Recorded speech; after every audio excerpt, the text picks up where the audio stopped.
अब आइए बात करते हैं हम electrical conduction in a pure semiconductor. और आप सब लोग जानते हैं कि जो प्योर सेमीकंडक्टर होता है उसमें इलेक्ट्रॉन्स और होल्स दोनों रेस्पॉन्सिबल होते हैं इलेक्ट्रिकल कंडक्शन के लिए। तो हम कह सकते हैं that electrical conduction in the semiconductor is both due to the motion of the free electrons in the conduction band. हम फ्री इलेक्ट्रॉन्स की एनर्जी को कहां से रिप्रेजेंट करते थे? कंडक्शन बैंड से। इसीलिए हम कहते हैं कि जो मोशन ऑफ फ्री इलेक्ट्रॉन्स होता है वो कंडक्शन एनर्जी बैंड्स के अंदर जो फ्री इलेक्ट्रॉन्स होते हैं उसकी वजह से होता है, और साथ साथ में जो वैलेंस बैंड में होल्स होते हैं उनकी वजह से भी होता है। तो हम कह सकते हैं the motion of holes in the valence energy band. That simply means, कहने का सिर्फ इतना सा मतलब हुआ कि जो इलेक्ट्रिकल कंडक्शन होता है प्योर सेमीकंडक्टर में वो both due to the electrons as well as holes होता है। तो आइए फिर हम डिस्कस करते हैं कि जो इलेक्ट्रिकल कंडक्शन होता है प्योर सेमीकंडक्टर का उसको हम मैथमेटिकली कैसे लिख सकते हैं। तो आप देखेंगे कि क्योंकि electrical conduction sigma of the semiconductor electrons और होल्स दोनों की वजह से है, इसलिए मैं कह सकता हूं that sigma for the semiconductor is equals to sigma due to electron and sigma due to hole. That simply means conductivity due to the electrons and conductivity due to the holes. अब क्योंकि आप जानते हैं कि ये जो sigma होता है वो Ne mu होता है। सिग्मा कितना होता है? Ne mu। यहां पे आप जानते हैं कि जो N होता है वो concentration of the charge carriers होता है, E इलेक्ट्रॉनिक चार्ज होता है और mu mobility of the charge carriers होता है। आप ये भी जानते हैं कि इलेक्ट्रॉन्स और होल्स दोनों की मोबिलिटी अलग अलग होती है। इसीलिए हम क्या करते हैं कि हम सिग्मा ई की वैल्यू अलग सब्स्टिट्यूट करते हैं और सिग्मा एच की वैल्यू अलग सब्स्टिट्यूट करते हैं। तो जो आपको सिग्मा सेमीकंडक्टर की वैल्यू मिलके आती है after substituting the value of sigma equals to N E mu, it comes out equals to N E mu E plus N H E mu H. आपको यह वैल्यू मिलके आती है। अब क्योंकि आप जानते हैं कि हमारे पास में अगर प्योर सेमीकंडक्टर होता है या इंट्रिंसिक सेमीकंडक्टर होता है उसके अंदर इलेक्ट्रॉन्स और होल्स दोनों की कंसंट्रेशन बराबर होती है, और इसी कंसंट्रेशन को आप Ni के बराबर कह रहे थे। तो आप देख सकते हैं कि यहां पर Ne और NH को अगर मैं बराबर लिख दूं इक्वल्स टू Ni, तो हम इन दोनों में से Ni और E को कॉमन ले सकते हैं। तो आपके पास में जो सिग्मा सेमीकंडक्टर निकल के आता है वो निकल के आता है Ni into E mu E plus mu H. यहां पर Ni इंट्रिंसिक कंसंट्रेशन है, E कौन है? Electronic charge. म्यू ई कौन है? Mobility of the electrons, and mu H कौन है? Mobility of the holes. तो आप देख सकते हैं Ni कौन है हमारे पास में? Intrinsic concentration. आप देख सकते हैं म्यू ई कौन है? Mobility of electrons, and mu H कौन है? Mobility of holes. तो that is about the electrical conduction in the pure semiconductor. अब आइए कुछ न्यूमेरिकल सॉल्व करते हैं बेस्ड ऑन दिस कंडक्टिविटी का फॉर्मूला। तो आपको ऐसा कहा गया है that what will be the conductivity of the pure silicon crystal at 300 Kelvin temperature if electron hole pairs per centimeter cube is 1.072 into 10 to the power 10। अगर आपको electron hole pairs पर सेंटीमीटर क्यूब दे दिया गया है, इसका मतलब यह है कि आपको Ni की वैल्यू पता है, और अगर आपको Ni की वैल्यू पता है तो दैट Ni की value is equal to 1.072 into 10 to the power 10। आपको बोला गया है कि एट दिस टेम्परेचर जो मोबिलिटी ऑफ इलेक्ट्रॉन है वो 1350 है, और जो मोबिलिटी ऑफ होल्स है वो है 480 सेंटीमीटर स्क्वायर पर वोल्ट सेकेंड। तो आपको बताना है कि जो इलेक्ट्रिकल कंडक्टिविटी होगी वो कितनी होगी। तो क्योंकि आप जानते हैं कि जो सिग्मा होता है that is equals to Ni into E mu E plus mu H, तो हम कह सकते हैं कि यहां पर जो Ni की वैल्यू है that will be equals to 1.072 into 10 to the power 10। आप जानते हैं कि जो इलेक्ट्रॉनिक चार्ज होता है that is equals to 1.6 into 10 to the power -19 coulomb. आप जानते हैं कि जो म्यू ई और म्यू एच की वैल्यू है यहां पर दी गई है एज 1350 एंड 480। तो आप जब इसको सॉल्व करते हो तो this comes out equals to 3.14 into 10 to the power -6 mho per centimetre. So that is our answer. तो हमको ये कंडक्टिविटी मिलती है इस सेमीकंडक्टर क्रिस्टल की। तो आइए बात करते हैं electric current in pure semiconductor की। और आप जानते हैं कि प्योर सेमीकंडक्टर के अंदर जो करंट होता है वो both due to electrons and holes होता है। इसीलिए हम कह सकते हैं that I is equal to IE plus IH। आप जानते ही हैं जो करंट होता है वो NEA VD के बराबर होता है। अब क्योंकि current I equal to NEA VD होता है, we can substitute the value of I here and can say that I is equals to NEE VE plus NHEA VH। आप जानते ही हैं कि यहां पर ये जो VE है ये drift velocity of the electrons and VH drift velocity of the holes है, और हम जानते हैं कि जो ड्रिफ्ट वेलोसिटी होती है VD that is equals to mobility into electric field.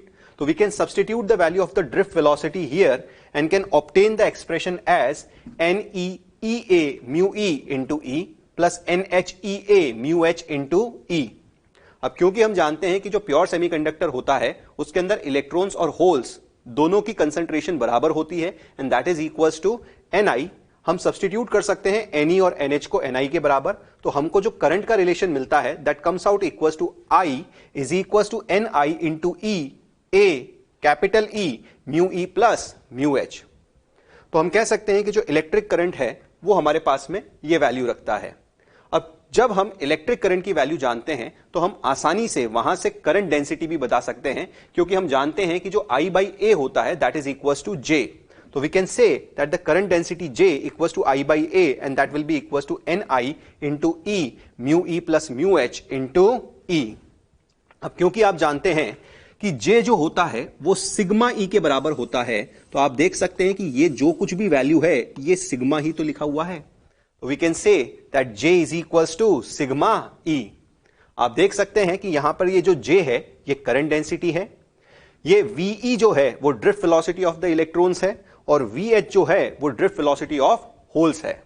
Now that is all about the electric current in the pure semiconductor. अब आइए बात करते हैं एक्सट्रिंसिक सेमीकंडक्टर की। एक्सट्रिंसिक सेमीकंडक्टर को आर्टिफिशियल सेमीकंडक्टर या फिर मैन मेड सेमीकंडक्टर भी कहा जाता है। अब जैसे ही मैं एक्सट्रिंसिक सेमीकंडक्टर का नाम लेता हूं तो सबसे पहला क्वेश्चन हमारे दिमाग में आता है कि आखिरकार हमको इस एक्सट्रिंसिक सेमीकंडक्टर की जरूरत ही क्यों पड़ जाती है। तो आप याद कीजिए कि हमने इंट्रोडक्शन में पढ़ा था कि जो कंडक्टर्स हैं उनके रेस्पेक्ट में प्योर सेमीकंडक्टर्स की जो कंडक्टिविटी होती है वो 10 to the power 11 टाइम्स कम होती है।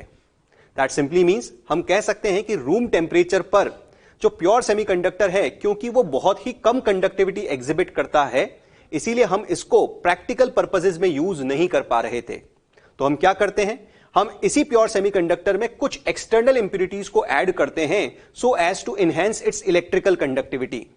इस प्रोसेस को जब हम प्योर सेमीकंडक्टर में एक्सटर्नल इंप्यूरिटीज को ऐड करते हैं, इस प्रोसेस को नाम दिया जाता है डोपिंग। और जो बनने वाला नया सेमीकंडक्टर कहलाता है वो कहलाता है extrinsic semiconductor, artificial semiconductor, man made semiconductor और से इंप्यूरिटी सेमीकंडक्टर। अब ये जो डोपिंग की जाती है ये जनरली 1 पार्ट्स पर मिलियन के रेशियो में की जाती है। इसका मतलब क्या हुआ, आइए समझते हैं। इसका मतलब यह हुआ कि अगर हमारे पास में 10⁶ प्योर सेमीकंडक्टर के एटम्स हैं, किसके एटम, प्योर सेमीकंडक्टर्स के एटम, तो उसके ऊपर हमें एक इंप्यूरिटी का एटम डाला जाता है। जितने हम इंप्यूरिटी के एटम डालते हैं उतने ही चार्ज कैरियर्स हमको क्रिस्टल के अंदर एक्स्ट्रा मिलने लग जाते हैं। दैट सिंपली मींस अगर हम इस रेशियो के अंदर इंप्यूरिटी को क्रिस्टल के अंदर डोप करेंगे तो हमको एक्स्ट्रा चार्ज कैरियर्स मिलने लग जाएंगे, जिसकी वजह से क्रिस्टल की कंडक्टिविटी इनहैंस हो जाती है। अब ये जो डोपिंग है ये 2 तरह के इंप्यूरिटी एटम से की जाती है, क्योंकि हमारा जो प्योर सेमीकंडक्टर एटम है वो टेट्रावैलेंट एटम है, इसीलिए जो हम डोपिंग करते हैं वो सिर्फ और सिर्फ 2 एटम ट्राइवैलेंट और पेंटावैलेंट एटम से करते हैं। हम ऐसा इसलिए करते हैं क्योंकि जो डोपेंट एटम है, जो इंप्यूरिटी एटम है, उसको डोपेंट एटम भी कहा जाता है। तो जो डोपेंट एटम है उसकी जो साइज है वो कंपेरेबल होनी चाहिए to that of the pure semiconductor atom. ऐसा इसलिए क्योंकि हमारे क्रिस्टल लैटिस स्ट्रक्चर को कोई नुकसान नहीं पहुंचना चाहिए। तो एक इंपॉर्टेंट बात हम ये याद रख सकते हैं कि जब भी हम डोपिंग करते हैं तो ऐसे एटम से करते हैं जिनकी जो साइज हो वो कंपेरेबल हो to the pure semiconductor atoms. तो डोपेंट एटम्स जो होते हैं वो या तो ट्राइवैलेंट होते हैं या फिर पेंटावैलेंट होते हैं, और यही कारण है कि जो एक्सट्रिंसिक सेमीकंडक्टर होते हैं वो भी 2 टाइप्स के होते हैं। The one is an type, the another one is P type.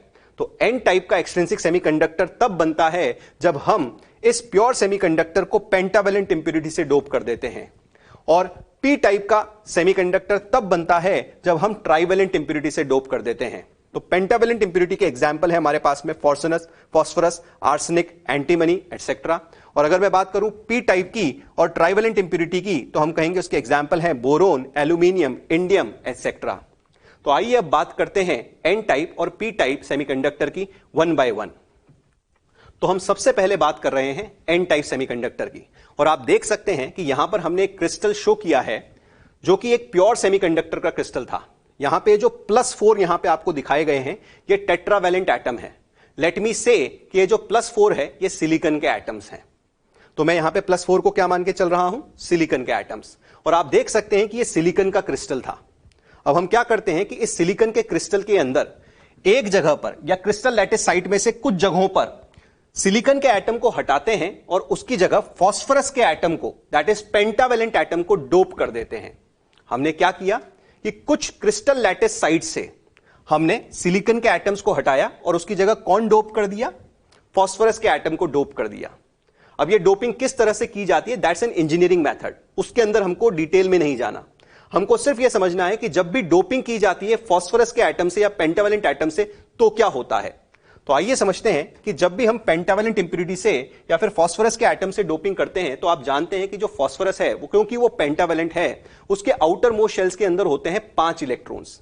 क्योंकि उसके आउटर मोस्ट शेल्स के अंदर है 5 इलेक्ट्रॉन्स, इन 5 इलेक्ट्रॉन्स में से फास्फोरस के जो 4 इलेक्ट्रॉन्स होते हैं वो नेबरिंग सिलिकॉन एटम्स के साथ में बॉन्ड बना लेते हैं। और ये फास्फोरस का एटम क्रिस्टल के अंदर खुद बहुत ही ज्यादा स्टेबल हो जाता है क्योंकि इसका ऑक्टेट कंप्लीट हो जाता है। पर अभी भी एक एक्स्ट्रा इलेक्ट्रॉन इस फास्फोरस के न्यूक्लियस से अटैच्ड रहता है with the very minimum amount of energy. Now this minimum amount of energy is approximately 0.05 electron volt. ये जो मिनिमम अमाउंट ऑफ एनर्जी की मैं बात कर रहा हूं that is approximately 0.05 electron volt. सिर्फ इतनी एनर्जी से ये एक्स्ट्रा इलेक्ट्रॉन इस फास्फोरस के न्यूक्लियस से अटैच्ड रहता है। और आप जानते हैं कि इतनी सी एनर्जी आसानी से रूम टेम्परेचर पे मिल जाती है। इसका मतलब यह हुआ कि यह इलेक्ट्रॉन रूम टेम्परेचर पे आसानी से फ्री इलेक्ट्रॉन की तरह बिहेव करेगा। तो हम कह सकते हैं कि जहां जहां पे फास्फोरस के एटम्स को डाला जाता है, जहां जहां पर फास्फोरस के एटम्स को डाला जाता है वहां वहां पे हमको एक एक्स्ट्रा फ्री इलेक्ट्रॉन मिल जाता है। हम कह सकते हैं कि इस क्रिस्टल के अंदर जो कंसंट्रेशन ऑफ फ्री इलेक्ट्रॉन्स होगी, हम कह सकते हैं कि इस क्रिस्टल के अंदर जो कंसंट्रेशन ऑफ फ्री इलेक्ट्रॉन्स होगी that will be much greater than the concentration of holes. And that's why मैं कह सकता हूं कि इस क्रिस्टल के अंदर Ne की जो वैल्यू है वो मच ग्रेटर देन है NH की वैल्यू। यहां पे हम कह सकते हैं कि जो इलेक्ट्रॉन्स हैं वो मेजॉरिटी चार्ज कैरियर्स हैं और जो होल्स हैं वो माइनॉरिटी चार्ज कैरियर्स हैं। हम कह सकते हैं कि एन टाइप सेमीकंडक्टर के अंदर electrons are the majority charge carriers and holes are the minority charge carriers. आइए बात करते हैं कि बताओ अगर इलेक्ट्रॉन्स मेजॉरिटी के अंदर हैं तो जो इलेक्ट्रिक करंट होगा वो भी मेनली इन्हीं इलेक्ट्रॉन्स के कारण होगा। और अगर करंट मेनली इन्हीं इलेक्ट्रॉन्स के कारण होगा तो हम कह सकते हैं कि जो करंट की वैल्यू आएगी I equal to IE plus IH में, वो भी I approximately equal to IE आ जाएगी। सिमिलरली अगर मैं बात करूं इलेक्ट्रिकल कंडक्शन की, तो इलेक्ट्रिकल कंडक्शन भी मेनली इलेक्ट्रॉन्स के कारण होगा, तो मैं कहूंगा कि जो सिग्मा होगा वो भी approximately equal to sigma E होगा। तो हम कह सकते हैं कि जो सिग्मा है वो सिग्मा ई के बराबर आता है और जो इलेक्ट्रिक करंट आता है वो भी IE के बराबर निकल के आता है। अब एक बात नोटिस कीजिए कि जो फास्फोरस का एटम है ये एक एक्स्ट्रा इलेक्ट्रॉन को डोनेट कर रहा है in the crystal. In other words मैं कह सकता हूं कि जो फास्फोरस का एटम है ये एक डोनर एटम है। ये क्रिस्टल में एक एक्स्ट्रा इलेक्ट्रॉन को डोनेट करता है। और अगर मैं कहूं कि इस डोनर एटम की कंसंट्रेशन Nd है, इस डोनर एटम की कंसंट्रेशन Nd है, तो हम कह सकते हैं कि जो Nd है वो अप्रोक्सीमेटली इक्वल्स टू Ne होता है। Nd किसके बराबर होता है, अप्रोक्सीमेटली इक्वल्स टू Ne। यहां पर Nd जो है वो डोनर एटम की डेंसिटी है। अब आप बड़े ध्यान से देखिए कि मैंने यहां पे अप्रोक्सीमेटली इक्वल्स टू का साइन लगाया है। अप्रोक्सीमेटली इक्वल्स टू का साइन क्यों लगाया है, अप्रोक्सीमेटली इक्वल्स टू का साइन इसलिए लगाया है क्योंकि ये जो Ne है ये हमको दो कारण से मिलते हैं।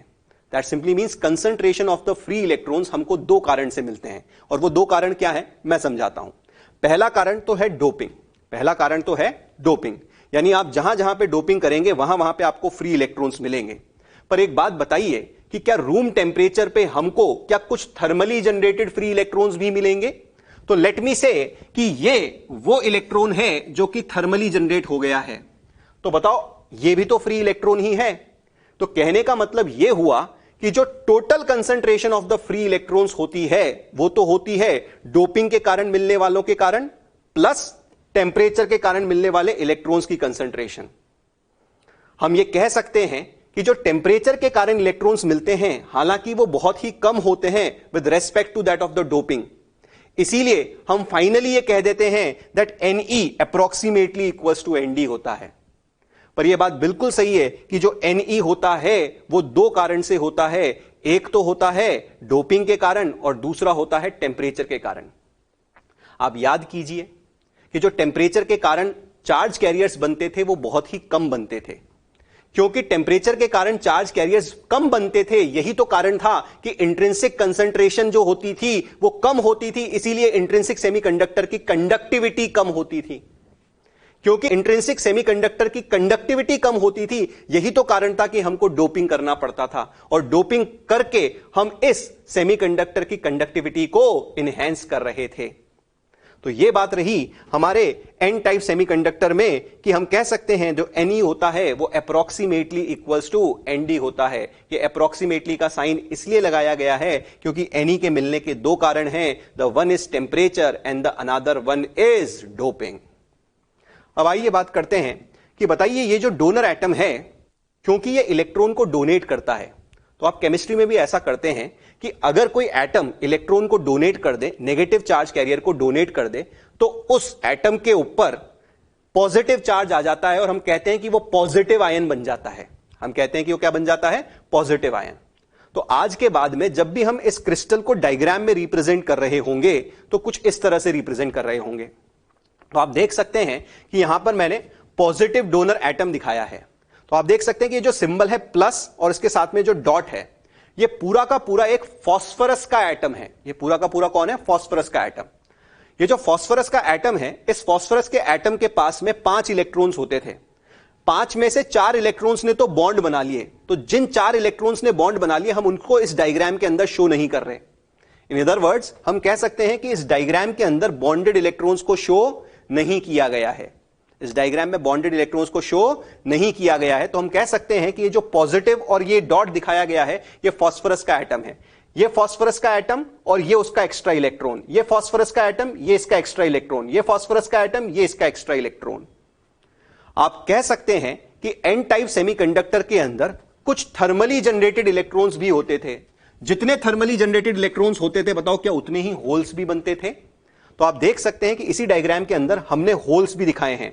आप देख सकते हैं कि हमने यहां पर 2 होल्स दिखाए हैं और जितने होल्स दिखाए हैं हम उतने ही फ्री इलेक्ट्रॉन्स भी दिखा रहे हैं।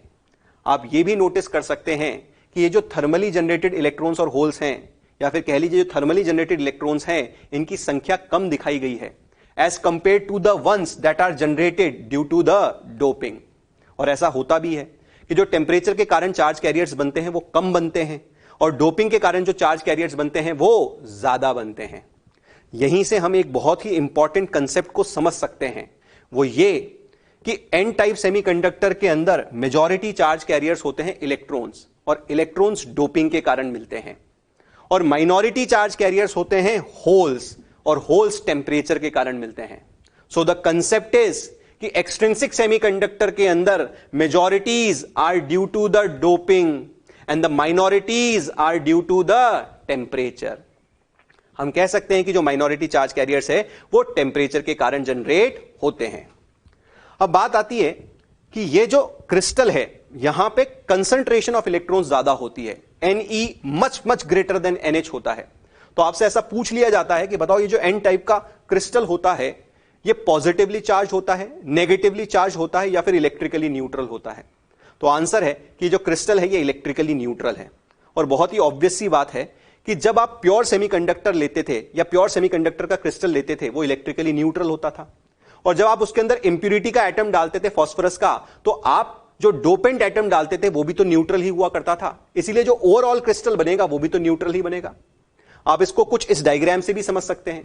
आप समझ सकते हैं कि जितने पॉजिटिव आयंस हैं उतने ही इलेक्ट्रॉन्स हैं, जितने पॉजिटिव आयंस हैं उतने ही इलेक्ट्रॉन्स हैं, और जितने इलेक्ट्रॉन्स हैं उतने ही होल्स हैं। दैट सिंपली मींस जो टोटल चार्ज है वो बराबर ही है। कह सकते हैं कि ये इलेक्ट्रिकली न्यूट्रल ही होगा। तो हम जानते हैं कि जो एन टाइप का सेमीकंडक्टर होता है वो होता है इलेक्ट्रिकली न्यूट्रल। अब आइए बात करते हैं इसके एनर्जी बैंड डायग्राम की।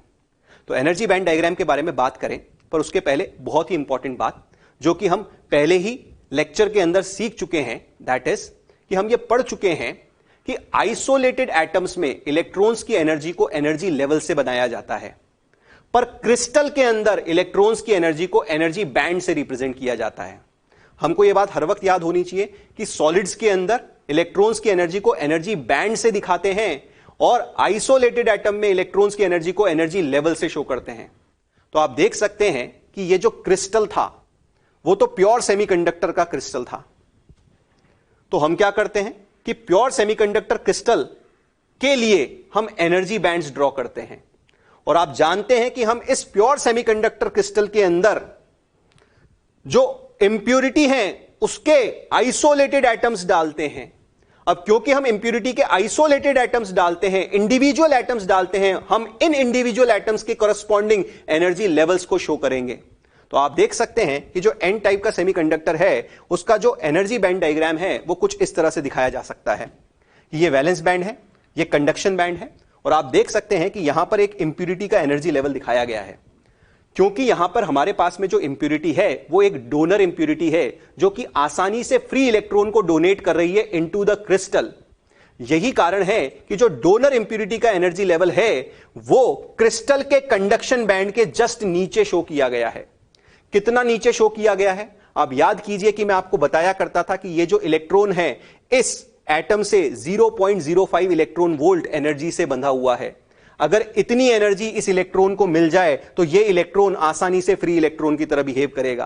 तो आप देख सकते हैं कि हमने डायग्राम में यहां पे दिखाया है कि इस एनर्जी लेवल और कंडक्शन बैंड में जो दूरी है वो 0.05 इलेक्ट्रॉन वोल्ट की है।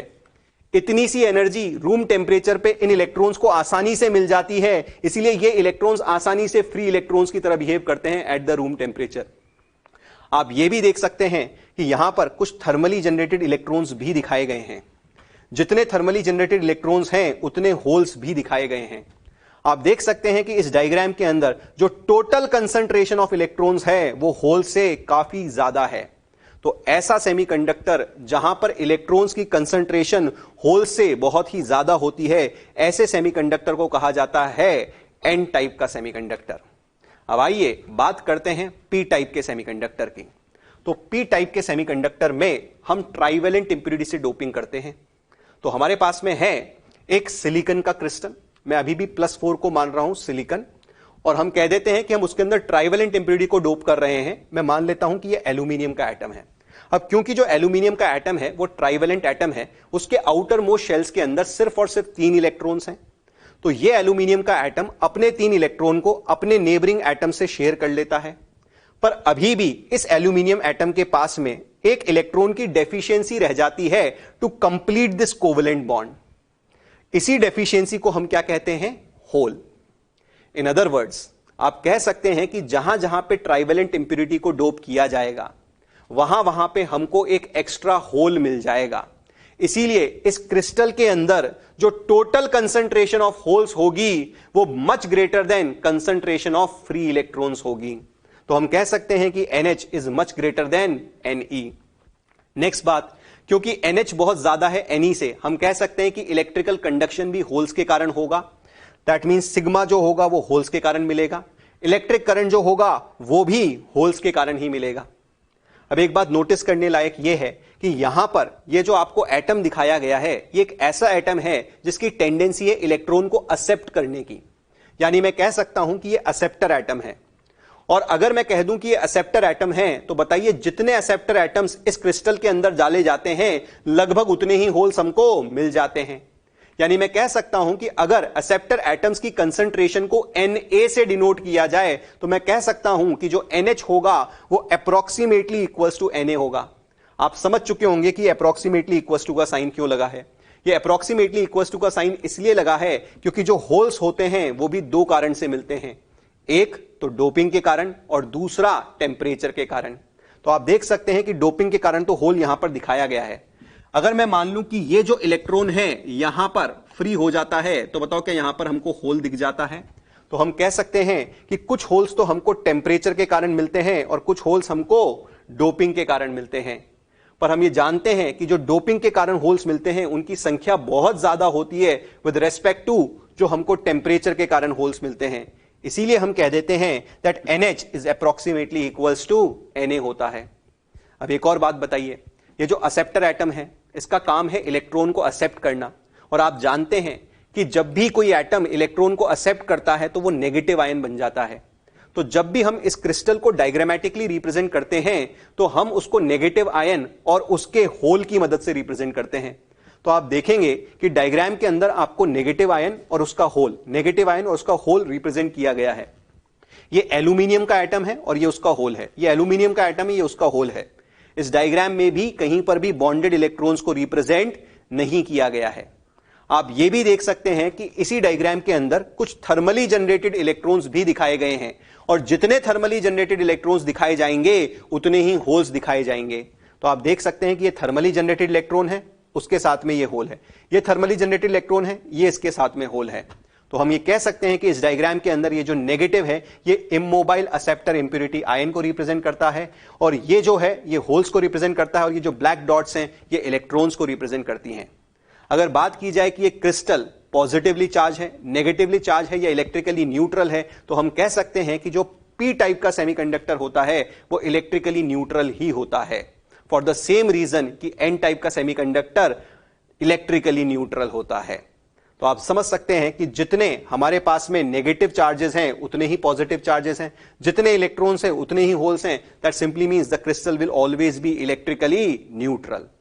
अब आइए बात करते हैं इसके एनर्जी बैंड डायग्राम की। और आप जानते हैं कि एनर्जी बैंड क्रिस्टल के लिए बनाया जाता है और एनर्जी लेवल इंप्यूरिटी एटम्स के लिए बनाया जाता है। तो आप खुद सोचो कि इस एल्यूमिनियम के एटम का काम क्या है। इस एल्यूमिनियम के एटम का काम है क्रिस्टल के वैलेंस इलेक्ट्रॉन्स को एक्सेप्ट करना। तो सोचो ये एल्यूमिनियम जो है ये क्रिस्टल के वैलेंस इलेक्ट्रॉन्स को तो तभी एक्सेप्ट कर सकता है ना जब इसका एनर्जी लेवल वैलेंस बैंड के पास हो। यही कारण है कि जब हम इस पी टाइप सेमीकंडक्टर का एनर्जी बैंड डायग्राम दिखाते हैं तो इस एल्यूमिनियम एटम यानी ये इस इंप्योरिटी एटम का जो एनर्जी लेवल बनाते हैं वो वैलेंस बैंड के पास में बनाते हैं। क्योंकि ये एनर्जी लेवल वैलेंस बैंड के पास में है, इस एल्यूमिनियम के जो होल्स होते हैं वो क्रिस्टल से वैलेंस इलेक्ट्रॉन्स को एक्सेप्ट कर लेते हैं। जब वो क्रिस्टल से वैलेंस इलेक्ट्रॉन्स को एक्सेप्ट कर लेते हैं तो इस क्रिस्टल के अंदर और ज्यादा होल्स क्रिएट हो जाते हैं जो कि कारण बनते हैं और ज्यादा वैलेंस इलेक्ट्रॉन्स के एक जगह से दूसरी जगह चलने का। और यही कारण है कि हम कहते हैं कि पी टाइप सेमीकंडक्टर में जो इलेक्ट्रिकल कंडक्शन होता है वो मेनली इन्हीं होल्स के कारण होता है।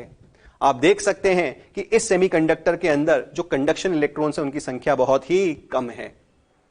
हम ये जानते हैं कि पी टाइप सेमीकंडक्टर में मेजॉरिटी चार्ज कैरियर्स कौन होते हैं? होल्स होते हैं। और जो माइनॉरिटी चार्ज कैरियर्स होते हैं वो कौन होते हैं? इलेक्ट्रॉन्स होते हैं। हम ये भी जानते हैं कि जो मेजॉरिटी चार्ज कैरियर्स होते हैं वो मेनली डोपिंग के कारण होते हैं और जो माइनॉरिटी चार्ज कैरियर्स होते हैं वो मेनली टेम्परेचर के कारण होते हैं। तो हम कंक्लूड कर सकते हैं कि एन टाइप सेमीकंडक्टर के अंदर नेगेटिव चार्ज कैरियर्स की कंसंट्रेशन ज्यादा होती है और वो डोपिंग के कारण मिलती है, और पॉजिटिव चार्ज कैरियर्स की कंसंट्रेशन कम होती है और वो टेम्परेचर के कारण मिलती है। और पी टाइप सेमीकंडक्टर के अंदर होल्स की कंसंट्रेशन ज्यादा होती है जो कि डोपिंग के कारण मिलती है, और इलेक्ट्रॉन्स की कंसंट्रेशन कम होती है जो कि हमें टेम्परेचर के कारण मिलती है। तो that is all about the N type semiconductor and P type semiconductor. अब आइए बात करते हैं एक लॉ की जिसको नाम दिया जाता है मास एक्शन लॉ। और मास एक्शन लॉ हमको कहता है कि किसी भी थर्मल इक्विलिब्रियम में सेमीकंडक्टर मटेरियल में जो product of concentration of electrons and holes होता है वो कांस्टेंट होता है, and that is equals to intrinsic concentration का स्क्वायर। दैट सिंपली मींस हम कह सकते हैं कि जो Ne और NH होता है उसका प्रोडक्ट Ni स्क्वायर के बराबर में होता है। अब ये लॉ हमको ये भी बताता है कि क्योंकि किसी भी सेमीकंडक्टर मटेरियल में एट थर्मल इक्विलिब्रियम जो जनरेशन और recombination of charge carrier simultaneously चल रहा होता है, इसीलिए जब भी हम किसी प्योर सेमीकंडक्टर से एक्सट्रिंसिक सेमीकंडक्टर बनाते हैं तो हम किसी एक स्पेसिफिक चार्ज कैरियर की कंसंट्रेशन को इंट्रिंसिक कंसंट्रेशन से बढ़ा रहे होते हैं। तो जो दूसरे चार्ज कैरियर की कंसंट्रेशन है वो इंट्रिंसिक कंसंट्रेशन से कम हो जाती है सच दैट कि उनका प्रोडक्ट कांस्टेंट आता है and that is equal to Ni square. For example, अगर आप प्योर सेमीकंडक्टर से एन टाइप का सेमीकंडक्टर बनाएंगे तो आप इलेक्ट्रॉन्स की कंसंट्रेशन को इंट्रिंसिक कंसंट्रेशन से बढ़ाएंगे। तो आपसे पूछा जाए कि बताओ होल्स की कंसंट्रेशन का क्या होगा, तो आप कहेंगे कि जो होल्स की कंसंट्रेशन है वो इंट्रिंसिक कंसंट्रेशन से कम हो जाएगी सच दैट कि उनका प्रोडक्ट कांस्टेंट आएगा and that will be equals to Ni square. तो कई बार इस मास एक्शन लॉ से हमसे न्यूमेरिकल पूछ लिया जाता है और वो कैसे न्यूमेरिकल्स बनते हैं आइए समझते हैं। तो आप देख सकते हैं कि आपको क्वेश्चन दिया गया है कि in a pure semiconductor the electron और hole concentration is given as 2 × 10⁻18 पर मीटर क्यूब। आप समझ सकते हैं कि आपको इलेक्ट्रॉन और होल कंसंट्रेशन दी गई है, दैट सिंपली मींस आपको ये जो वैल्यू दी गई है that is equal to Ni। आपसे कहा गया है कि if pentavalent impurity having atom density of 2 × 10⁻20 per metre cube is doped in pure semiconductor then calculate. First question है concentration of electrons after doping और सेकंड है concentration of holes after doping. तो आप बड़े ध्यान से देखें कि आपको यहां पे पेंटावेलेंट इंप्यूरिटी बोला गया है और जिसकी एटम डेंसिटी आपको बता दी गई है। अगर आपको पेंटावेलेंट इंप्यूरिटी की एटम डेंसिटी बता दी गई है दैट सिंपली मींस आपको डोनर एटम्स की एटम डेंसिटी बता दी गई है। तो मैं कह सकता हूं कि ये जो वैल्यू आपको दी गई है that is equal to Nd। तो मैं क्या कह सकता हूं कि हमारे पास में Nd की वैल्यू है और आप जानते हैं जो Nd होता है वो अप्रोक्सीमेटली इक्वल्स टू Ne ही होता है। हम ऐसा पढ़ चुके हैं अभी थोड़ी देर पहले कि जो Ne की वैल्यू आती है वो अप्रोक्सीमेटली इक्वल्स टू Nd आती है और that is equals to 2 × 10⁻20 per metre cube. यानी हमारे पहले क्वेश्चन का आंसर तो आ चुका है। आपको पता लग चुका है कि जो इलेक्ट्रॉन्स की कंसंट्रेशन होगी डोपिंग के बाद में that will be Ne equals to Nd equals to 2 × 10⁻20 per metre cube. अब आइए हम होल्स की कंसंट्रेशन को फाइंड आउट करते हैं। तो बताओ अगर हम होल्स की कंसंट्रेशन को फाइंड आउट करेंगे तो according to the mass action law हम कह सकते हैं that NH equals to Ni का स्क्वायर अपॉन दिस Ne को क्या हम Nd लिख सकते हैं और अगर मैं इसको Nd से रिप्लेस कर दूं तो मैं कह सकता हूं कि हमारे पास में जो रिलेशन आएगा दैट विल बी 2 × 10⁻18 का होल स्क्वायर डिवाइडेड बाय 2 × 10⁻20। अब अगर इसको आप और ज्यादा सॉल्व करें तो this will be 4 × 10⁻36 upon 2 × 10⁻20। Now this will come out equals to 2 × 10⁻16 per metre cube. तो this will be the concentration of holes after doping. आप समझ सकते हैं कि पेंटावेलेंट इंप्यूरिटी से डोपिंग की गई है तो बताओ इलेक्ट्रॉन्स की कंसंट्रेशन तो बढ़ेगी और अगर इलेक्ट्रॉन्स की कंसंट्रेशन बढ़ेगी तो होल्स की कंसंट्रेशन इंट्रिंसिक कंसंट्रेशन से कम हो जाएगी। Now that is all about mass action law. तो आइए बात करते हैं सबसे पहले सेमीकंडक्टर डिवाइस की and that is PN junction. तो पीएन जंक्शन के फॉर्मेशन के लिए सबसे पहले हमको चाहिए होता है एक प्योर सेमीकंडक्टर क्रिस्टल। अब हम उस प्योर सेमीकंडक्टर क्रिस्टल को एक तरफ पे ट्राइवेलेंट इंप्यूरिटी से डोप करना स्टार्ट कर देते हैं और दूसरी साइड से पेंटावेलेंट इंप्यूरिटी से डोप करना स्टार्ट कर देते हैं और जिस जगह पर ये जाके मिलते हैं हम उसी पॉइंट को कह देते हैं जंक्शन। आप देख सकते हैं कि हम जिस साइड पर ट्राइवेलेंट इंप्यूरिटी से डोप करते हैं वो बनता जाता है पी साइड और जिस साइड पे हम पेंटावेलेंट इंप्यूरिटी से डोप करते रहते हैं वो बन जाता है एन साइड। जिस जगह पे मिलते हैं उसको हम कहते हैं जंक्शन और इसीलिए इस पूरे क्रिस्टल का नाम पड़ जाता है पीएन जंक्शन। अब जब हम एक साइड को ट्राइवेलेंट इंप्यूरिटी से डोप करते हैं तो एक साइड पर हमको होल्स की कंसंट्रेशन दूसरी साइड से बहुत ज्यादा मिलने लग जाती है और दूसरी साइड पर इलेक्ट्रॉन्स की कंसंट्रेशन इस साइड से बहुत ही ज्यादा मिलने लग जाती है। दैट सिंपली मींस हमको एक ही क्रिस्टल में कंसंट्रेशन का डिफरेंस मिलने लग जाता है। Higher concentration of the holes on one side and higher concentration of the electrons on another side. That simply means एक ही क्रिस्टल में कंसंट्रेशन का डिफरेंस हो जाता है और इस कंसंट्रेशन डिफरेंस के कारण अब charge carriers higher concentration region से लोअर कंसंट्रेशन रीजन की तरफ चलना शुरू करते हैं। दैट सिंपली मींस हम कह सकते हैं कि ये जो होल्स होते हैं ये P से N की तरफ चलना शुरू करते हैं और ये जो इलेक्ट्रॉन्स होते हैं वो N से P की ओर चलना शुरू करते हैं।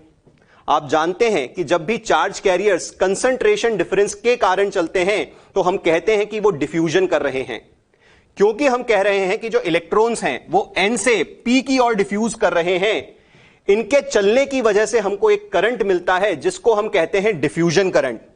क्योंकि इलेक्ट्रॉन्स n से p की ओर डिफ्यूज हुए हैं, हमको अपोजिट डायरेक्शन में एक करंट मिलता है जिसको हम कहते हैं diffusion current, whose direction will be from p to n। अब क्योंकि सभी के सभी चार्ज कैरियर्स जंक्शन की ओर चल रहे हैं, जंक्शन की ओर डिफ्यूज हो रहे हैं, तो ये सभी चार्ज कैरियर्स जंक्शन पर जाकर एक दूसरे से मिलने लगते हैं। दैट सिंपली मींस ये जो n साइड के इलेक्ट्रॉन्स हैं ये भी जंक्शन की तरफ चल रहे हैं, और ये जो p साइड के होल्स हैं ये भी जंक्शन की ओर चल रहे हैं। ये सब लोग जंक्शन पर जाकर एक दूसरे से मिलने लगते हैं। दैट सिंपली मींस जंक्शन पर जाकर रिकंबाइन होने लगते हैं। ये रिकॉम्बिनेशन प्रोसेस कुछ समय तक चलता रहता है, और रिकॉम्बिनेशन के दौरान क्या होता है आइए समझते हैं। तो देखिए, जब ये इलेक्ट्रॉन्स जंक्शन की तरफ जाते हैं तो ये p साइड के होल्स से साथ में जाके रिकंबाइन हो जाते हैं। होल्स वेकेंसी ऑफ इलेक्ट्रॉन है, होल्स डेफिशिएंसी ऑफ इलेक्ट्रॉन है।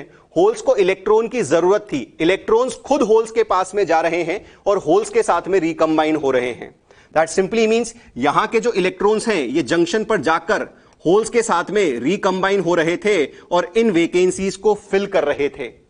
आप कह सकते हैं कि रिकॉम्बिनेशन के दौरान ये जो पॉजिटिव डोनर एटम्स हैं अपने इलेक्ट्रॉन्स को लूज करते रहते हैं, और ये जो नेगेटिव एक्सेप्टर एटम्स हैं अपने होल्स को लूज कर देते हैं। क्योंकि ये पॉजिटिव डोनर एटम्स इलेक्ट्रॉन को लूज कर देते हैं, ये आयंस बन जाते हैं। क्योंकि ये इलेक्ट्रॉन्स को लूज करते हैं, हम ये कह देते हैं कि ये पॉजिटिव आयंस बन जाते हैं, और क्योंकि ये नेगेटिव एक्सेप्टर एटम्स अपने होल्स को लूज कर देते हैं, हम कहते हैं कि ये नेगेटिव आयंस बन जाते हैं। दैट सिंपली मींस कुछ समय तक ये रिकॉम्बिनेशन का प्रोसेस चलता रहता है, और कुछ समय बाद हमको जंक्शन पर एक ऐसा रीजन मिलने लग जाता है जहां पर कोई भी इलेक्ट्रॉन्स और होल्स नहीं पाए जा रहे होते। आप देख सकते हैं कि इस डायग्राम के अंदर हमने इलेक्ट्रॉन्स और होल्स को रिप्रेजेंट किया है, पर इस डायग्राम के अंदर हमने इलेक्ट्रॉन्स और होल्स को रिप्रेजेंट नहीं किया है। दैट सिंपली मींस ये वो कंडीशन है जब इलेक्ट्रॉन्स और होल्स का रिकॉम्बिनेशन हो चुका है। तो हम कहते हैं कि कुछ समय तक रिकॉम्बिनेशन प्रोसेस चलता रहता है, और कुछ समय बाद हमको जंक्शन पर एक ऐसा रीजन मिल जाता है जहां पर कोई चार्ज कैरियर्स नहीं पाए जाते। ऐसा रीजन जो कि चार्ज कैरियर से डिप्लीटेड हो उसी को डिप्लीशन रीजन कहा जाता है। तो हम कह सकते हैं कि जंक्शन पर एक डिप्लीशन रीजन बन जाता है जहां पर कोई चार्ज कैरियर्स नहीं पाए जा रहे होते। हम ये कह सकते हैं कि डिप्लीशन रीजन के अंदर पॉजिटिव और नेगेटिव आयंस की लेयर जरूर पाई जा रही होती है। पॉजिटिव और नेगेटिव आयंस जो हैं वो इमोबाइल आयंस हैं, वो कहीं चल नहीं सकते, इसीलिए वो जिंदगी भर जंक्शन के पास में ही बैठे रहेंगे। हमको इस रीजन के अंदर कोई इलेक्ट्रॉन्स और होल्स नहीं मिल रहे हैं, पर सिर्फ और सिर्फ पॉजिटिव और नेगेटिव इमोबाइल आयंस मिल रहे हैं। यानी हम कह सकते हैं कि डिप्लीशन रीजन में जंक्शन के एन साइड पर पॉजिटिव आयंस की लेयर डेवलप हो जाती है, और जंक्शन के पी साइड पर नेगेटिव आयंस की लेयर डेवलप हो जाती है। दैट सिंपली मींस एक पोटेंशियल डेवलप हो जाता है across the junction, higher on the N side and lower on the P side. Now because of this potential an internal electric field is set up with in this crystal. और आप जानते हैं कि जो electric field का direction होगा वो होगा from high potential to low potential. तो हमको इसी क्रिस्टल के अंदर अब एक इंटरनल इलेक्ट्रिक फील्ड मिलने लग जाती है जिसका डायरेक्शन होता है फ्रॉम एन टू पी। अब आप देख सकते हैं कि अभी तक जो भी प्रोसेस हुआ है उसके अंदर हमने बोला कि सबसे पहले कंसंट्रेशन डिफरेंस के कारण चार्ज कैरियर्स हायर कंसंट्रेशन से लोअर कंसंट्रेशन की तरफ चलना शुरू करते हैं, जिसकी वजह से हमको डिफ्यूजन करंट मिलता है। डिफ्यूजन करंट का डायरेक्शन होता है P से N। हम कहते हैं कि ये डिफ्यूजन प्रोसेस कुछ समय तक चलता रहता है। कुछ समय बाद जंक्शन पर एक ऐसा रीजन मिल जाता है जहां पर कोई भी चार्ज कैरियर नहीं पाया जा रहा होता। ऐसे रीजन को हम डिप्लीशन रीजन कह रहे थे। हम कहते हैं कि डिप्लीशन रीजन में जंक्शन के एन साइड पर हाई पोटेंशियल डेवलप हो जाता है और जंक्शन के पी साइड पर लो पोटेंशियल डेवलप हो जाता है, और इसी पोटेंशियल की वजह से एक इंटरनल इलेक्ट्रिक फील्ड बन जाती है जिसका डायरेक्शन होता है एन से पी। आप अभी भी देख सकते हैं कि यहां पर इलेक्ट्रॉन्स की कंसंट्रेशन यहां से ज्यादा है और अभी भी यहां पर होल्स की कंसंट्रेशन यहां से ज्यादा है। तो अभी भी चार्ज कैरियर्स को हायर कंसंट्रेशन से लोअर कंसंट्रेशन की तरफ डिफ्यूज होना चाहिए था। तो ये जो चार्ज कैरियर्स हैं अभी भी हायर कंसंट्रेशन से लोअर कंसंट्रेशन की तरफ डिफ्यूज करने की कोशिश करते हैं, परंतु ये जो इलेक्ट्रिक फील्ड यहां पर डेवलप हुई है ये अब इन मेजॉरिटी चार्ज कैरियर्स के इजी डिफ्यूजन को अपोज करने लग जाती है। कहने का मतलब यह हुआ कि हम कह सकते हैं कि ये जो पोटेंशियल डेवलप होता है at the junction, it acts as a barrier for the easy diffusion of the majority charge carriers. आप जानते हैं कि जो इलेक्ट्रिक फील्ड है उसके अपोजिट डायरेक्शन के अंदर इलेक्ट्रॉन्स आसानी से चल सकते हैं। जब ये इलेक्ट्रॉन्स एन साइड से पी साइड मूव करने की कोशिश कर रहे होते हैं तो ये इलेक्ट्रिक फील्ड उनको अपोजिशन देने लग जाती है। सिमिलरली जैसे ही ये होल्स पी से एन की तरफ जाने की कोशिश करते हैं ये इलेक्ट्रिक फील्ड इनको अपोजिशन देने लग जाती है। यानी हम कह सकते हैं कि ये पोटेंशियल एक बैरियर की तरह काम करने लग जाता है for the easy diffusion of the majority charge carriers, and that's why this potential is also termed as potential barrier. यानी कि जंक्शन पर एक इलेक्ट्रिक फील्ड बनती है, एक पोटेंशियल बनता है, वो एक बैरियर की तरह काम करने लग जाता है for the easy movement of the majority charge carriers. Majority charge carriers वो होते थे जो कि हमको डोपिंग के कारण मिल रहे थे, और आप देख सकते हैं कि यहां पर जो भी चार्ज कैरियर्स दिखाए हैं वो डोपिंग के कारण दिखाए हैं। और हम कह रहे हैं कि डिप्लीशन रीजन के फॉर्मेशन के बाद में पोटेंशियल बैरियर बना और पोटेंशियल बैरियर ने इन्हीं चार्ज कैरियर्स के मूवमेंट को अब अपोजिशन देना शुरू कर दिया है। दैट सिंपली मींस जो डिफ्यूजन पहले आसानी से चल रहा था अब आसानी से नहीं हो पाता है। यानी पोटेंशियल बैरियर का काम क्या है? पोटेंशियल बैरियर का काम है डिफ्यूजन को अपोज करना। तो ये पोटेंशियल बैरियर डिफ्यूजन को तो अपोज करता है, पर यह माइनॉरिटी चार्ज कैरियर्स के फ्लो को सपोर्ट करता है। और आप सब लोग जानते हैं जो माइनॉरिटी चार्ज कैरियर्स होते हैं वो टेम्परेचर जनरेटेड होते हैं। आप देख सकते हैं कि इस क्रिस्टल में अभी तक हमने कोई भी माइनॉरिटी चार्ज कैरियर्स रिप्रेजेंट नहीं किए हैं। अब अगर हम बात करें कि जो माइनॉरिटी चार्ज कैरियर्स हैं वो कब जनरेट होते हैं, तो बेटा माइनॉरिटी चार्ज कैरियर्स टेम्परेचर के कारण जनरेट होते हैं, और ये क्रिस्टल के अंदर टेम्परेचर के कारण कहीं पर भी बन सकते हैं। It can be generated here. मैं कह सकता हूं कि इलेक्ट्रॉन होल पेयर यहां पे बन सकता है, हम कह सकते हैं कि इलेक्ट्रॉन होल पेयर यहां पर भी बन सकता है, हम कह सकते हैं कि इलेक्ट्रॉन होल पेयर यहां पर भी बन सकता है, और हम कह सकते हैं कि इलेक्ट्रॉन होल पेयर यहां पर भी बन सकता है। कहने का मतलब यह हुआ कि टेम्परेचर के कारण electron hole pairs through out the crystal कहीं पर भी बन सकते हैं, पर हम उनमें इंटरेस्टेड हैं जो कि इलेक्ट्रिक फील्ड में बनते हैं, क्योंकि चलेंगे तो वही ना जो इलेक्ट्रिक फील्ड के प्रेजेंस में होंगे। तो आप देख सकते हैं कि ये जो चार्ज कैरियर्स हैं जो कि इलेक्ट्रिक फील्ड की प्रेजेंस में बनते हैं, under the effect of electric field अब ये ड्रिफ्ट करते हैं। तो ये जो इलेक्ट्रॉन्स हैं इलेक्ट्रिक फील्ड के अपोजिट डायरेक्शन में ड्रिफ्ट करते हैं, होल्स इधर, इलेक्ट्रॉन्स इधर, होल्स इधर। इन इलेक्ट्रॉन्स के पी से एन की ओर ड्रिफ्ट करने की वजह से हमको इस क्रिस्टल में एक और करंट मिलने लग जाता है, और उस करंट को हम नाम देते हैं ड्रिफ्ट करंट। क्योंकि इलेक्ट्रॉन्स पी से एन की ओर ड्रिफ्ट कर रहे हैं इसीलिए हमको ड्रिफ्ट करंट मिलने लग गया है whose direction is from N to P. That simply means हमको एक ही क्रिस्टल में अब दो करंट मिलने लग गए हैं।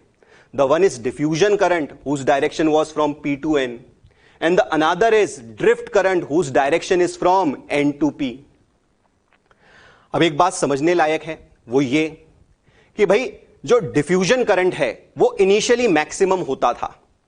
डिफ्यूजन करंट इनिशियली मैक्सिमम इसलिए होता था क्योंकि इनिशियली कोई पोटेंशियल बैरियर नहीं होता था। क्योंकि इनिशियली कोई पोटेंशियल बैरियर नहीं होता था, कोई अपोजिशन नहीं होता था, चार्ज कैरियर्स की कंसंट्रेशन का डिफरेंस मैक्सिमम हुआ करता था, इसीलिए चार्ज कैरियर्स का डिफ्यूजन मैक्सिमम हुआ करता था, और इसीलिए डिफ्यूजन करंट का मैग्नीट्यूड मैक्सिमम हुआ करता था। अब जैसे जैसे डिफ्यूजन होता है वैसे वैसे रिकॉम्बिनेशन होता है, जैसे जैसे रिकॉम्बिनेशन होता है वैसे वैसे डिप्लीशन रीजन बढ़ता है, जैसे जैसे डिप्लीशन रीजन बढ़ता है वैसे वैसे पोटेंशियल बैरियर बनता है, और जैसे जैसे पोटेंशियल बैरियर ग्रो करता है वैसे वैसे अपोजिशन टू द डिफ्यूजन बढ़ता है। और क्योंकि अपोजिशन टू द डिफ्यूजन बढ़ता है, इसीलिए अब डिफ्यूजन करंट का magnitude with the growth of the potential barrier कम होने लग जाता है। And with the growth of this potential barrier हम कहते हैं कि जो ड्रिफ्ट करंट होता है वो, जो कि इनिशियली 0 हुआ करता था, अब थोड़ा सा बढ़ता है। डिफ्यूजन करंट कम होते होते ड्रिफ्ट करंट के बराबर हो जाता है और हम कहते हैं कि हमको अब इस ओपन सर्किट पीएन जंक्शन में नेट करंट 0 मिल जाता है। जिस समय पे हमको इस पीएन जंक्शन में नेट करंट 0 मिल जाता है, हम कहते हैं कि एक पीएन जंक्शन का फॉर्मेशन हो चुका है। यहां पर समझने लायक बात यह है कि मैं आपसे कह रहा था कि with the growth of the potential barrier जो डिफ्यूजन करंट है वो तो कम होता जाता है, पर with the growth of the potential barrier जो ड्रिफ्ट करंट होता है वो थोड़ा सा ही बढ़ता है। ये मैंने ड्रिफ्ट करंट को थोड़ा सा ही इसलिए बढ़ाया है क्योंकि आप याद करिए कि जो ड्रिफ्ट करंट होता है वो माइनॉरिटी चार्ज कैरियर्स के कारण होता है, और ये जो माइनॉरिटी चार्ज कैरियर्स होते हैं ये टेम्परेचर पे डिपेंड करते हैं, पोटेंशियल पर नहीं। इसीलिए हम कहते हैं कि जितने माइनॉरिटी चार्ज कैरियर्स टेम्परेचर के कारण बनेंगे सिर्फ उतने से ही ड्रिफ्ट करेंगे। पोटेंशियल बैरियर के बढ़ने के साथ में ड्रिफ्ट करंट लगातार बढ़ता जाएगा, ऐसा बिल्कुल भी नहीं है। हम कह सकते हैं कि पोटेंशियल बैरियर ग्रो करेगा तो डिफ्यूजन करंट कम होता जाएगा, ड्रिफ्ट करंट थोड़ा सा बढ़ेगा, और डिफ्यूजन करंट कम होते होते जब ड्रिफ्ट के बराबर हो जाएगा उस समय पे हम कहेंगे कि एक पीएन जंक्शन का फॉर्मेशन हो चुका है, और हम कहते हैं कि एक ओपन सर्किट पीएन जंक्शन में नेट करंट 0 होता है। That simply means this is an equilibrium condition, और इस इक्विलिब्रियम कंडीशन के अंदर नेट करंट कैसा है? 0। दैट सिंपली मींस जितना डिफ्यूजन उतना ही ड्रिफ्ट। तो आप देख सकते हैं कि जो इक्विलिब्रियम कंडीशन है वो हमने यहां पे दिखाई है। दैट सिंपली मींस जितना डिफ्यूजन है उतना ही ड्रिफ्ट है, और नेट करंट कितना है? 0। आप देख सकते हैं कि ये इक्विलिब्रियम कंडीशन किसकी वजह से आई? ये इक्विलिब्रियम कंडीशन हमको मिली पोटेंशियल बैरियर की वजह से। इस पोटेंशियल बैरियर को हम चैप्टर के अंदर V0 से डिस्कस करेंगे। किससे रिप्रेजेंट करेंगे? V0। We will represent it with the help of V0। तो हम कह सकते हैं कि जो पोटेंशियल बैरियर है V0, ये एक इक्विलिब्रियम कंडीशन है, और इस V0 की वजह से डिफ्यूजन कम होते होते ड्रिफ्ट के बराबर आ जाता है, और हम तभी कहते हैं कि जो नेट करंट होता है इस ओपन सर्किट पीएन जंक्शन में वो 0 होता है। आप ध्यान से सुनिए, मैं कह रहा हूं ओपन सर्किट। हम इसको ओपन सर्किट इसलिए कह रहे हैं क्योंकि हमने अभी तक इस पीएन जंक्शन को, इस सेमीकंडक्टर डिवाइस को किसी भी सर्किट से कनेक्ट नहीं किया है। इससे हमने कोई बैटरी कनेक्ट नहीं की है, हमने कोई इलेक्ट्रिकल कनेक्शंस नहीं किए हैं, इसलिए हम कह रहे हैं कि एक ओपन सर्किट पीएन जंक्शन है। अब आप देखिए कि हमने यहां पे कुछ डेफिनेशंस लिखी हैं। सबसे पहले डिप्लीशन रीजन, आप जानते ही हैं, ऐसा रीजन जो कि चार्ज कैरियर से डिप्लीटेड होता है उसको कहा जाता है डिप्लीशन रीजन। दूसरी बात, हमने कहा है पोटेंशियल बैरियर जो V0 होता है उसका काम होता है मेजॉरिटी चार्ज कैरियर्स के डिफ्यूजन को अपोज करना, पर आप जानते हैं कि यही potential barrier minority charge carriers के फ्लो को सपोर्ट करता है। नेक्स्ट इंपॉर्टेंट बात आती है कि आपसे पूछ लिया जाता है कि बताइए ये जो पोटेंशियल बैरियर V0 है ये किन किन बातों पे डिपेंड करता होगा। तो भाई जो पोटेंशियल बैरियर है वो 3 फैक्टर्स पे डिपेंड करता है, that is doping, temperature and the type of semiconductor material. The type of semiconductor material और से डेल्टा Eg। हम कह सकते हैं कि पोटेंशियल बैरियर इन 3 बातों पे डिपेंड करता है। अब हम ये कैसे समझे कि इन 3 बातों पे डिपेंड करता है? तो बहुत ही सिंपल सा आंसर है। आप समझ सकते हैं कि जो पोटेंशियल बैरियर है वो एक इक्विलिब्रियम कंडीशन ले आता है, और किसी भी पोटेंशियल बैरियर V0 पे जो डिफ्यूजन करंट होता है वो फाइनली ड्रिफ्ट करंट के बराबर हो जाता है। तो जब डिफ्यूजन करंट ड्रिफ्ट करंट के बराबर हो जाता है तो हम कहते हैं कि नेट करंट 0 है, यानी कि पोटेंशियल बैरियर एक इक्विलिब्रियम कंडीशन को लाता है, और अगर कोई से भी फैक्टर्स इस इक्विलिब्रियम कंडीशन को डिस्टर्ब कर पाए तो हम कहेंगे कि वो पोटेंशियल बैरियर को भी इफेक्ट करेंगे। कोई से भी फैक्टर्स जो कि इस इक्विलिब्रियम कंडीशन को डिस्टर्ब कर पाए, हम कहेंगे कि वे इस पोटेंशियल बैरियर को भी इफेक्ट करेंगे। तो एक छोटी सी बात बताइए, अगर मैं बात करूं डिफ्यूजन करंट की, तो डिफ्यूजन करंट जो होता है वो मेजॉरिटी की वजह से होता है, और आप जानते हैं कि जो मेजॉरिटी चार्ज कैरियर्स होते हैं वो डिफ्यूजन की वजह, वो डोपिंग की वजह से होते हैं। जो मेजॉरिटी चार्ज कैरियर्स होते हैं वो डोपिंग की वजह से होते हैं। तो अगर मैं कहूं कि अगर हम डोपिंग कंसंट्रेशन को चेंज करेंगे तो डिफ्यूजन करंट का मैग्नीट्यूड चेंज हो जाएगा, इक्विलिब्रियम कंडीशन चेंज हो जाएगी, यानी कि पोटेंशियल बैरियर को भी चेंज होना पड़ेगा। बिल्कुल उसी प्रकार से अगर मैं डिस्कशन करूं ड्रिफ्ट करंट की, तो आप जानते हैं कि ये जो ड्रिफ्ट करंट होता है माइनॉरिटी करंट होता है, और ये जो माइनॉरिटी करंट होता है ये टेम्परेचर डिपेंडेंट होता है। माइनॉरिटी करंट किस पे डिपेंड करता है? टेम्परेचर पे। तो हम कह सकते हैं कि अगर हम टेम्परेचर चेंज करेंगे तो माइनॉरिटी करंट में चेंज आएगा, जिसकी वजह से इक्विलिब्रियम कंडीशन पे चेंज आएगा, यानी कि पोटेंशियल बैरियर पे भी चेंज आएगा। नेक्स्ट बात, आप जानते हैं कि माइनॉरिटी करंट टेम्परेचर डिपेंडेंट तो होता ही है, पर ये साथ साथ में type of the semiconductor material पे भी डिपेंड करता है। दैट सिंपली मींस ज्यादा चार्ज कैरियर्स तभी आसानी से बन पाएंगे किसी भी एक टेम्परेचर पे जब डेल्टा ईजी कम होगा। तो हम कह सकते हैं कि माइनॉरिटी करंट क्योंकि ये type of the semiconductor material पे भी डिपेंड करता है, इसीलिए हम कह सकते हैं कि जो पोटेंशियल बैरियर है वो टाइप ऑफ सेमीकंडक्टर मटेरियल पे डिपेंड करता है। तो that is all about PN junction. अब क्योंकि ये जो पीएन जंक्शन है बहुत ही इंपॉर्टेंट टॉपिक है, आइए इन्हीं सारी बातों को वापस से रिवाइज करते हैं। और कैसे रिवाइज करते हैं समझते हैं कि हमारे पास में यहां पर दिया गया है एक पीएन क्रिस्टल। आप देख सकते हैं कि लेफ्ट हैंड साइड पे पी टाइप का मटेरियल दिखाया गया है, और आप जानते हैं कि पी साइड पर होते हैं नेगेटिव एक्सेप्टर एटम्स और उनके होल्स, और आप जानते हैं कि एन साइड पर होते हैं पॉजिटिव डोनर एटम्स और उनके इलेक्ट्रॉन्स। आप यह भी जानते हैं कि होल्स और इलेक्ट्रॉन्स मोबाइल चार्ज कैरियर्स हैं, और ये जो एटम्स हैं या फिर ये जो आयंस हैं ये इमोबाइल होते हैं। तो हम देख सकते हैं कि these represents the hole and they are mobile charge carrier. We can say कि ये वाले जो चार्ज कैरियर हैं ये इमोबाइल नेगेटिव इंप्यूरिटी आयन हैं। हम कह सकते हैं कि these charge carriers are the electrons that can move and that's why they are mobile electrons. हम कह सकते हैं कि ये जो चार्ज कैरियर्स यहां पे दिखाए गए हैं या ये जो सिंबल यहां पे दिखाया गया है that is for immobile positive impurity ions. Now that was the representation of the different particles that were shown in the diagram. अब इसी डायग्राम की अगर मैं बात करूं तो आप जानते हैं कि जो पी टाइप का मटेरियल होता है वो इलेक्ट्रिकली न्यूट्रल होता है, और जो एन टाइप का मटेरियल होता है वो भी इलेक्ट्रिकली न्यूट्रल होता है। तो अगर मैं बात करूं इस पूरे पीएन क्रिस्टल की, तो ये पूरा का पूरा जो पीएन क्रिस्टल होता है ये भी इलेक्ट्रिकली न्यूट्रल ही होता है। आप ये भी देख सकते हैं कि इस डायग्राम के अंदर हमने जो कोई भी चार्ज कैरियर्स रिप्रेजेंट किए हैं वो सिर्फ और सिर्फ डोपिंग के कारण रिप्रेजेंट किए हैं। दैट सिंपली मींस हमने यहां पर कोई भी माइनॉरिटी चार्ज कैरियर्स का रिप्रेजेंटेशन नहीं दिखाया है। तो हम कह सकते हैं that for simplicity the minority charge carriers have not been shown into the figure. अब आइए बात करते हैं इसी पीएन जंक्शन की वर्किंग की। तो आप देख सकते हैं कि यहां पर हमने पीएन जंक्शन दिखाया है, यहां पर होल्स की कंसंट्रेशन ज्यादा है और यहां पर इलेक्ट्रॉन्स की कंसंट्रेशन ज्यादा है। बताओ कंसंट्रेशन के डिफरेंस के कारण क्या होगा? डिफ्यूजन। और डिफ्यूजन होता है तो क्या होता है? ये जो होल्स होते हैं ये पी से एन की साइड चलना शुरू करते हैं, और जो इलेक्ट्रॉन्स होते हैं वो एन से पी की तरफ चलना शुरू करते हैं, और फिर जब ये डिफ्यूज होते हैं तो जंक्शन पर जाकर एक दूसरे से रिकंबाइन होना शुरू करते हैं, बिल्कुल कुछ इसी तरीके से।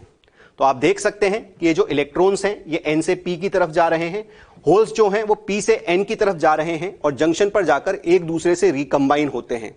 जब ये जंक्शन पर जाकर एक दूसरे से रिकंबाइन हो जाते हैं तो हम कहते हैं कि रिकॉम्बिनेशन प्रोसेस कुछ समय तक चलता है, और कुछ समय बाद हमको जंक्शन पर एक ऐसा रीजन मिल जाता है जहां पर कोई भी इलेक्ट्रॉन्स और होल्स नहीं पाए जा रहे होते। ऐसा रीजन जो कि चार्ज कैरियर से डिप्लीटेड होता है उसी को हम डिप्लीशन रीजन कह रहे होते हैं। अब आप देख सकते हैं कि इसी डिप्लीशन रीजन में यहां पर पॉजिटिव आयंस रिप्रेजेंट किए गए हैं और यहां पर नेगेटिव आयंस रिप्रेजेंट किए गए हैं। तो आप देख सकते हैं कि इसी डिप्लीशन रीजन के अंदर एक पोटेंशियल डेवलप हो जाता है जिसको हम इस तरह से रिप्रेजेंट कर रहे हैं। तो हमने यहां पे पोटेंशियल का साइन दिखा दिया है, दैट सिंपली मींस ये हाई पोटेंशियल, ये लो पोटेंशियल, और इसी पोटेंशियल की वजह से हमको यहां पर इलेक्ट्रिक फील्ड मिलने लग जाती है।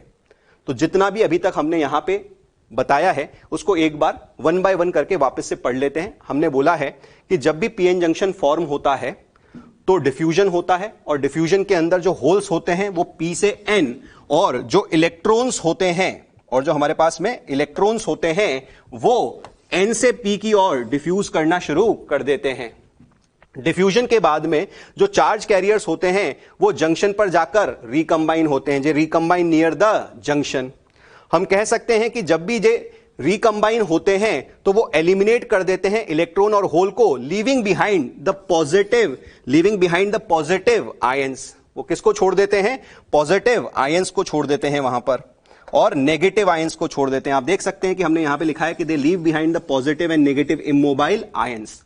इन अदर वर्ड्स हम कह सकते हैं कि इस डिप्लीशन रीजन के अंदर हमको इमोबाइल आयंस मिल रहे होते हैं, यहां पर कोई चार्ज कैरियर्स प्रेजेंट नहीं होते हैं। अब आइए आगे बढ़ते हैं। हम कहते हैं कि जो डिप्लीशन रीजन होता है वहां पे कोई चार्ज कैरियर नहीं होता है। इसी डिप्लीशन रीजन को एक और नाम दिया जाता है, that is known as space charge region. इसको हम क्या कहते हैं? Space charge reason.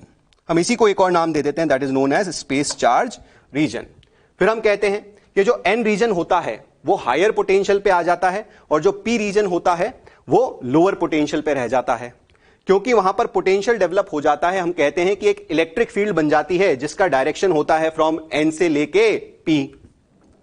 अब क्योंकि यहां पर एक पोटेंशियल बन गया है, ये फाइनली डिफ्यूजन को अपोज करने लग जाता है, यानी कि हम कहते हैं कि ये पोटेंशियल जो है ये अपोजिशन दे रहा है टू द डिफ्यूजन, यानी एक बैरियर की तरह काम करने लग जाता है। इसीलिए हम इसको नाम दे देते हैं पोटेंशियल बैरियर। पोटेंशियल बैरियर का काम क्या होता है? पोटेंशियल बैरियर का काम होता है कि ये मेजॉरिटी को अपोज करता है, पर आप जानते हैं कि ये मेजॉरिटी को अपोजिशन देता है। इसका मतलब ये नहीं है कि मेजॉरिटी को बहना ही बंद करा देगा, ये मेजॉरिटी को अपोजिशन देने लग जाएगा, पर वे सारे मेजॉरिटी चार्ज कैरियर्स जिनकी काइनेटिक एनर्जी ज्यादा होगी वो अभी भी डिफ्यूज कर पाएंगे। इसीलिए हमने नेक्स्ट पॉइंट लिखा है कि however few majority carriers with the high kinetic energy manage to overcome the barrier and cross the junction, यानी कि डिफ्यूजन चलता तो रहेगा, हालांकि वो कम हो चुका होगा। अब आप जानते हैं कि जब पोटेंशियल बैरियर बनता है वो अपोजिशन तो दे रहा होता है मेजॉरिटी को, पर वो माइनॉरिटी को सपोर्ट करता है। They support the movement of the minorities. That simply means हम कह सकते हैं कि जो इलेक्ट्रिक फील्ड बनती है डिप्लीशन रीजन में, उसमें इलेक्ट्रॉन्स और होल्स जो होते हैं अब वो ड्रिफ्ट करने लग जाते हैं, जिसकी वजह से हमको यहां पर एक करंट मिलता है जिसको हम कहते हैं ड्रिफ्ट करंट, जिसकी डायरेक्शन आ जाती है from N side to P side. अब आइए बात करते हैं आगे। तो हम कह सकते हैं कि जो इनिशियली जो डिफ्यूजन करंट था वो ज्यादा था और जो ड्रिफ्ट करंट था वो स्मॉल होता था, पर जैसे जैसे डिफ्यूजन होता है वैसे वैसे पोटेंशियल बैरियर बनता है, जैसे जैसे पोटेंशियल बैरियर बनता है वैसे वैसे अपोजिशन होता है, इसीलिए डिफ्यूजन करंट कम होता जाता है और ड्रिफ्ट करंट थोड़ा सा बढ़ता है। हम कह सकते हैं कि यह प्रोसेस तब तक चलता रहता है जब तक डिफ्यूजन करंट ड्रिफ्ट करंट के बराबर नहीं हो जाता है, और हम कह सकते हैं कि एक पीएन जंक्शन तब बन जाता है जब नेट करंट जीरो आता है, और नेट करंट जब जीरो होता है तो हम कह सकते हैं कि जो डिफ्यूजन करंट होता है वो ड्रिफ्ट करंट के बराबर होता है। आप देख सकते हैं, इसको हमने यहां पे डायग्राम के अंदर भी रिप्रेजेंट किया है कि जितने इलेक्ट्रॉन ड्रिफ्ट होते हैं उतने ही इलेक्ट्रॉन का डिफ्यूजन हो जाता है, जितने होल डिफ्यूज होते हैं उतने ही होल ड्रिफ्ट भी कर जाते हैं। Now that is about PN junction. अब पीएन जंक्शन के बारे में हम बात करते हैं variation of potential across the PN junction की। तो ये जो पीएन जंक्शन है इसका वेरिएशन ऑफ द पोटेंशियल दिखाया गया है। आप देख सकते हैं कि यहां पर एक पीएन जंक्शन का रिप्रेजेंटेशन दिखाया गया है, ये आपको डिप्लीशन रीजन दिखाई गई है। आप जानते हैं कि इस पीएन जंक्शन के अंदर इलेक्ट्रिक फील्ड जो है वो सिर्फ और सिर्फ इस जंक्शन पर लाई करती है। इस रीजन के अंदर जो इलेक्ट्रिक फील्ड होती है, यहां पर जो इलेक्ट्रिक फील्ड होती है वो होती है जीरो, और यहां पर भी जो इलेक्ट्रिक फील्ड होती है वो कैसी होती है? जीरो। और आप जानते हैं कि जहां पर इलेक्ट्रिक फील्ड जीरो होती है वहां पर पोटेंशियल कैसा होता है? कांस्टेंट। तो आप देख सकते हैं कि जिस रीजन पे मैंने इलेक्ट्रिक फील्ड जीरो दिखाई है मैं वहां पर पोटेंशियल कैसा दिखा देता हूं? कांस्टेंट। तो हमने पोटेंशियल का अगर कर्व बनाया तो हमने यहां पर पोटेंशियल कैसा दिखा दिया? कांस्टेंट। क्योंकि यहां पर भी इलेक्ट्रिक फील्ड जीरो है, हमने यहां पर भी पोटेंशियल को कैसा दिखा दिया? कांस्टेंट। अब जब भी मैं यहां पर पोटेंशियल को कांस्टेंट दिखाता हूं तो हमारे मन में एक डाउट आता है कि हमने इसको यहां पे नीचे और इसको ऊपर क्यों रिप्रेजेंट किया। तो इसका कारण यह है कि जो एन साइड होती है वो इलेक्ट्रॉन्स को डोनेट कर रही होती है या फिर इलेक्ट्रॉन्स को दे रही होती है। एन साइड से इलेक्ट्रॉन्स डिफ्यूज होते हैं, और हम कहते हैं कि जो पी साइड है ये इलेक्ट्रॉन्स को एक्सेप्ट करती है। क्योंकि पी साइड इलेक्ट्रॉन्स को एक्सेप्ट करती है ये लोअर पोटेंशियल पे आ जाती है, और क्योंकि एन साइड इलेक्ट्रॉन्स को देती है ये हायर पोटेंशियल पे रहती है। इसीलिए हम इसको हायर पोटेंशियल पे और इसको लोअर पोटेंशियल पे रिप्रेजेंट करते हैं। तो आप देख सकते हैं कि अगर मैं इस पोटेंशियल को जीरो पे रिप्रेजेंट करूंगा, that is constant potential, I am representing it at zero, तो हम कहेंगे कि हम इस वाली साइड को हायर पोटेंशियल पे रिप्रेजेंट करेंगे। तो आप देख सकते हैं कि ये कांस्टेंट है, ये भी कांस्टेंट है, पर ये हायर पोटेंशियल पे है और ये लोअर पोटेंशियल पे दिखाया गया है। आप देख सकते हैं कि यहां पर एक इलेक्ट्रिक फील्ड एग्जिस्ट करती है। अब क्योंकि यहां पर इलेक्ट्रिक फील्ड एग्जिस्ट करती है तो हम कहते हैं कि यहां पर जो पोटेंशियल है वो चेंज होता है, और जो पोटेंशियल है from low potential to high potential change होता है। It changes from low potential to high potential. और ये जो डिफरेंस है इन दोनों लेवल्स के पोटेंशियल के बीच में, इन दोनों पोटेंशियल के लेवल्स के बीच में जो डिफरेंस है, इसी को हम पोटेंशियल बैरियर V0 कहते हैं। इसी पोटेंशियल बैरियर की वैल्यू फॉर द सिलिकॉन ये होती है 0.7 volt and for the germanium it is equals to 0.3 volt. तो that is about the variation of potential across the PN junction. हमको याद रखना है कि ये जो एन साइड होती है वो हायर पोटेंशियल पे होती है क्योंकि ये इलेक्ट्रॉन्स को देती है, और जो पी साइड होती है वो लोअर पोटेंशियल पे आ जाती है क्योंकि ये इलेक्ट्रॉन्स को एक्सेप्ट करती है। नेक्स्ट बात, आइए कुछ छोटे मोटे से इंपॉर्टेंट पॉइंट्स हैं, इनको एक बार हम डिस्कस कर लेते हैं। जो पहला पॉइंट है वो कहता है कि जो width of the depletion reason है इसका ऑर्डर होता है 1/10 ऑफ माइक्रोमीटर। नेक्स्ट बात, हमको ये पता होना चाहिए कि जो width of the depletion reason है और डोपिंग कंसंट्रेशन है वो एक दूसरे के साथ में कैसे बदलती है। हमको ये पता होना चाहिए कि जहां पे डोपिंग कंसंट्रेशन हाई होती है वहां पे width of the depletion region कम आती है। तो इसका जो मैथमेटिकल रिलेशन है वो होता तो कुछ ऐसा है that width is inversely proportional to under root of doping concentration. That simply means जहां पर डोपिंग कंसंट्रेशन ज्यादा होगी वहां पर width of the depletion region कम मिलेगी। अब ये जो रिलेशन है एज सच हमारे सिलेबस में नहीं है, हमको यहां पर सिर्फ और सिर्फ ये याद रखना है कि अगर मैं डोपिंग कंसंट्रेशन बढ़ाता हूं तो मुझे width of the depletion region कम मिलती है। ये हमको चैप्टर में आगे काम आएगा, इसलिए हमको ये पता होना चाहिए कि अगर हम डोपिंग कंसंट्रेशन को बढ़ाएंगे तो हमको width of the depletion reason कैसी मिलेगी, कम। नेक्स्ट बात करते हैं कि अभी तक जो हम पढ़ रहे थे वो पढ़ रहे थे पीएन जंक्शन। अब इस पीएन जंक्शन को हमको इलेक्ट्रिकल सर्किट्स में यूज करना होगा, और जब हमको इसको इलेक्ट्रिकल सर्किट्स में यूज करना होगा तो हमको इससे मेटालिक कॉन्टैक्ट्स लगाने पड़ेंगे। तो जब भी हम इस पीएन जंक्शन से मेटालिक कॉन्टैक्ट्स लगाते हैं तो हम इसके दो मेटालिक कॉन्टैक्ट लगाते हैं ऑन बोथ द साइड्स। क्योंकि हम इससे दो मेटालिक कॉन्टैक्ट्स लगाते हैं, हम कहते हैं कि हमने इससे दो इलेक्ट्रोड्स कनेक्ट कर दिए हैं, इसीलिए हम इस पीएन जंक्शन को कहने लग जाते हैं PN junction diode. Diode simply means di मतलब two, ode means electrodes. That simply means दो इलेक्ट्रोड वाला जो होता है उसको हम डायोड कहते हैं। तो आप देख सकते हैं कि ये पीएन जंक्शन है, इससे ये हमने मेटालिक कॉन्टैक्ट्स लगाए, ये दो मेटालिक कॉन्टैक्ट्स हैं, इसीलिए हम इसको क्या कह देते हैं, डायोड। और ये जो पीएन जंक्शन का सिंबॉलिक रिप्रेजेंटेशन होता है वो कुछ इस तरह का होता है। आप देख सकते हैं कि ये जो एरो साइन है ये बताता है पी साइड, और ये जो बार का साइन है ये बताता है एन साइड। तो जब भी हम सिंबॉलिक रिप्रेजेंटेशन करेंगे तो हम इस एरो को तो बोलेंगे पी और इस बार को बोलेंगे एन। अगर हम देखें कि ये पीएन डायोड एक्चुअली में कैसा दिखता है तो एक्चुअली में कुछ ऐसा दिखता है। ये एक बहुत ही छोटा सा डिवाइस होता है। तो अगर हमको इस फिगर के अंदर पहचानना हो कि कौन पी है और कौन एन है, तो आप देख सकते हैं कि जहां पे ये रिंग मार्क्ड होती है, ये सिल्वर रिंग जहां पे मार्क्ड होती है वो होती है एन साइड, और जो दूसरा साइड होता है वो पी साइड। तो इस तरह से हम पहचान सकते हैं कि पीएन डायोड के अंदर कौन पी साइड है और कौन एन साइड है। तो that is all about PN diode.